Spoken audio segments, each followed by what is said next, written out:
I'd like to share some thoughts on deserts. Deserts cover about 1/3 of the Earth's land surface. There is usually less than 10 inches of rainfall a year in the desert, and very few plants survive. High winds, extreme temperature changes, and sudden floods of fast-flowing water erode the landscape. This creates distinctive landforms that are more visible without plants growing over them.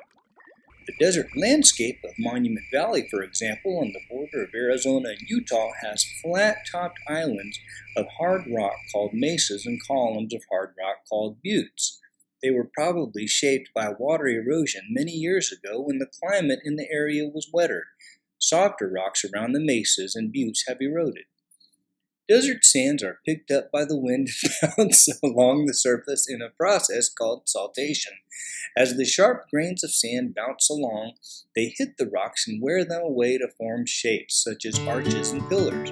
A rock shaped like a mushroom may form if layers of softer rock are worn away near the ground to form a narrow stalk and a wide, flat cap of harder rock remaining balanced on the top. Deserts are very hostile environments for wildlife. Plants and animals have to survive scorching hot days and bitterly cold nights. Rain may not fall for months or even years. Some desert animals do not drink at all. They get all the water they need from their food.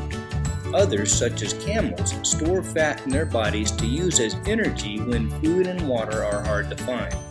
Where do plants, such as cacti, store water? Why do cacti have spines instead of leaves? You could make a poster to show how plants and animals adapt to desert conditions if you like. Research desert wildlife and then create a poster with examples from one desert or from several different deserts throughout the world.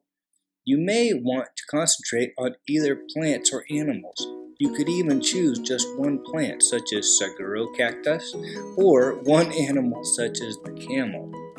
Sand dunes are interesting because when the wind blows on the desert sand, it mounds up and people have called them dunes. The shape of the dunes depends on the wind speed and direction as well as the amount of sand and plants in the area. The arrows of these illustrations that I'm looking at right now in the book that I'm reading show the direction of the wind. Seif dunes are formed by crosswinds. These dunes are long and gently curving. Linear dunes form when the winds blow from one direction. Star dunes are formed when the wind blows from different directions.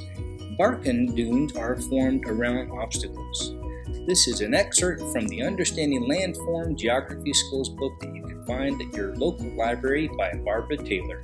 Thank you for your time. This has been the best news on deserts.